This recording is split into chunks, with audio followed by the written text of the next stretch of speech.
In June of 1922, Harry Houdini and Sir Arthur Conan Doyle sat down for a séance at the Ambassador Hotel in Atlantic City, New Jersey. The medium?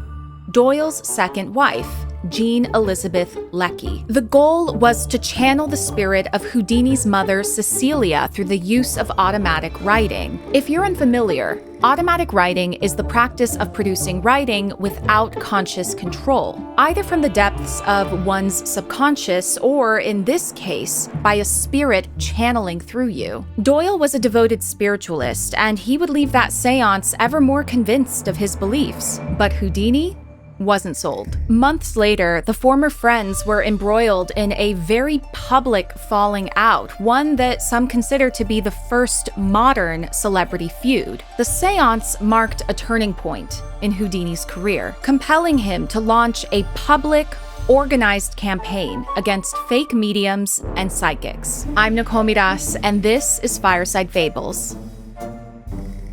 Arthur Conan Doyle makes a lot of guest appearances on this channel. If you're new to the Fireside community, then you might be surprised to learn that the man behind the world's most famous detective was very obsessed with ghosts. Doyle was a prominent member of the Spiritualist movement, which is why he pops up in so many of these videos. The Cottingley Fairies, the Curse of King Tut, the Unlucky Mummy, basically any Edwardian or interwar period ghost story, he finds a way to get involved. I'm drinking Lapsang Souchong today, which apparently was Sherlock Holmes' favorite tea. I'm not sure if that was actually mentioned in any of the books. I think fans might have invented that later on. You know the drill. If you like ghosts, if you like fairies, if you like folklore, if you like weird history, what are you doing? You should already be subscribed. Anyway, if you've never heard of the Spiritualist movement, I do have a longer video on the subject, but this is a quick recap. Spiritualism was a movement that had its roots in mid-19th century America and then spread overseas. Its followers believed that not only do spirits continue to evolve after death, but that they can be contacted by the living through seances. Spiritualism came out of the burned-over district in upstate New York during the Second Great Awakening, a period of intense religious revival and diversity. You can learn more in greater detail in that video, but the important thing to know for this story is that spiritualism was not a niche movement. Millions of people were believers, and for most of them, spiritualism sat neatly beside their Christian beliefs. The fact that they were directly engaging in the occult, maybe even working with psychics and mediums, wasn't a conflict in their minds. Many spiritualists even co-opted scientific language, claiming that they were able to prove that spirits were passing on to heaven. This also opened the door for a tremendous amount of fraud. From the American Civil War to World War I, not to mention the Spanish flu epidemic, the mid-19th to early 20th centuries provided plenty of tragedy and plenty of incentives for grieving individuals to seek out mediums. Doyle himself lost a son during the First World War, making him especially eager to believe that he could contact his son's spirit. It was also personal loss that drove Harry Houdini to that fateful séance in 1922. His mother, Cecilia, had died 9 years before.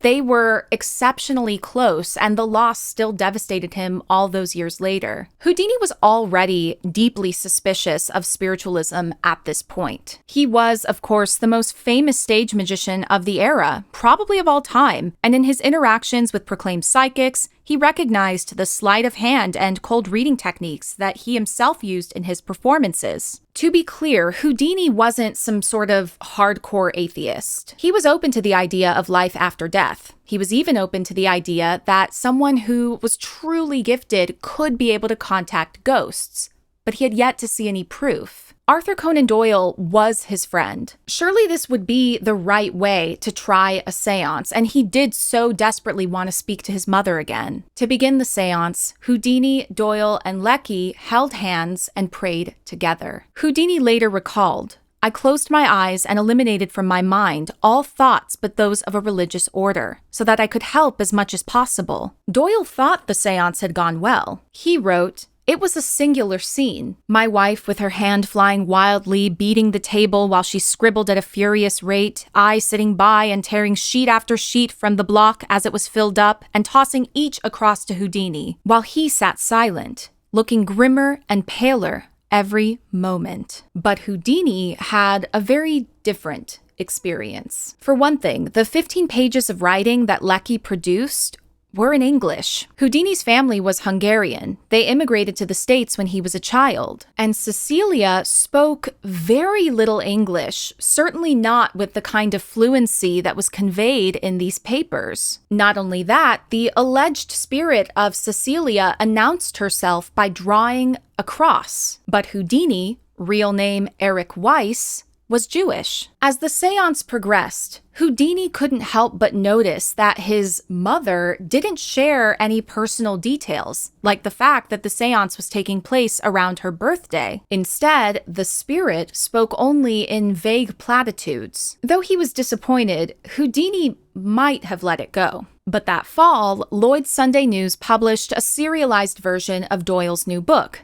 Our American Adventure. In it, Doyle detailed the events of the séance. And for Houdini, this was a step too far. He then published his own account in the New York Sun, the same newspaper that launched the Great Moon hoax, which we've covered on Fireside. Houdini said, "I can truthfully say that I have never seen a mystery, and I have never visited a séance which I could not fully explain. There was not the slightest idea of having felt my mother's presence, and the letter which followed I cannot possibly accept as having been inspired by her." Houdini and Doyle's feud filled the papers. These were two of the period's most famous men, publicly falling out over one of the most controversial topics of the era. Houdini decided this wasn't enough. He was going to use his platform to expose con artists, and he encouraged other magicians to do the same. After all, many intelligent people had been fooled by their tricks, and it took an experienced illusionist to expose them. How did these con artists fool their clients? There were all kinds of tricks that you could use. One key was making sure that the séance room was dark. A dark room could conceal wires, which either the medium or a hidden assistant could control to make it look as if objects were levitating in the room. If you've ever been inside Disneyland's Haunted Mansion, then you probably know what I'm talking about. The séance room where you have all these objects floating around, they're hanging from wires, and it's a modern version of this same trick. Another trick involved slate writing, in which the medium would produce two small chalkboards or slates and put them together. When they opened them back up, they would reveal writing from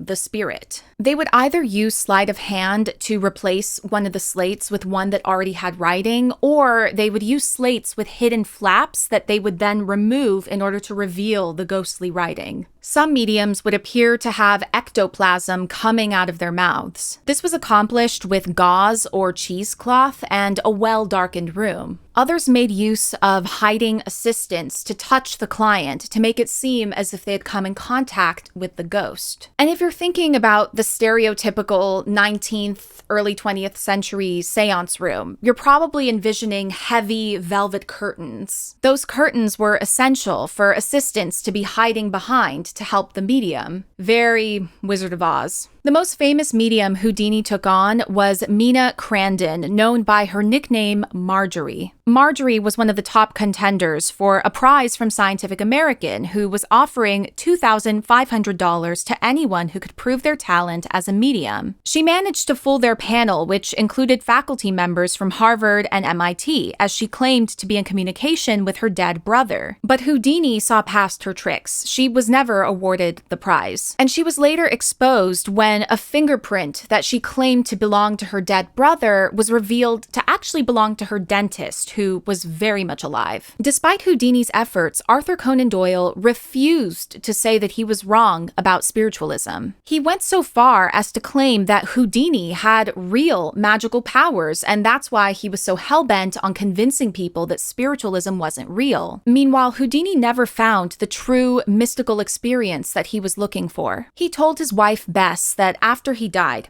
if he could, he would communicate a secret code to her from beyond the grave. His death arrived at the age of 52 due to complications from appendicitis. It's possible that this was caused by an incident at the Princess Theatre in Montreal on October 22, 1926. Houdini was well known not just as a magician, but as a stuntman, and he was very, very skilled at leveraging his own publicity with grand claims. A McGill student who visited him backstage challenged his claim that he could withstand withstand any punch. The student, an overenthusiastic fan, then punched Houdini in the stomach. It's unclear if Houdini already had acute appendicitis before the incident, but one could say that his real cause of death was stubbornness. He refused medical help despite the fact that he was in enormous pain, and within a few days, he had a fever of 102 or 39 Celsius. Finally, he was convinced to see a doctor who then told him that they needed to operate right away. But Houdini ignored medical advice and continued with that week's performances. A few days later,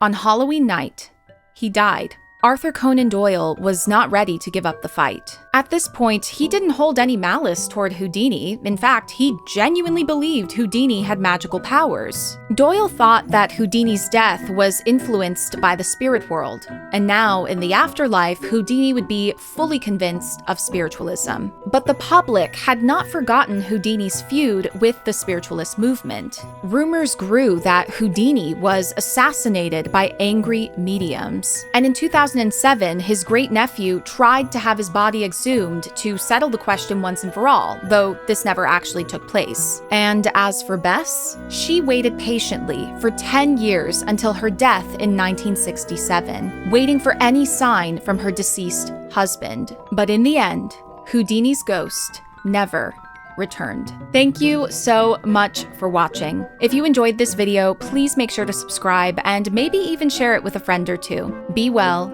and I'll see you next time.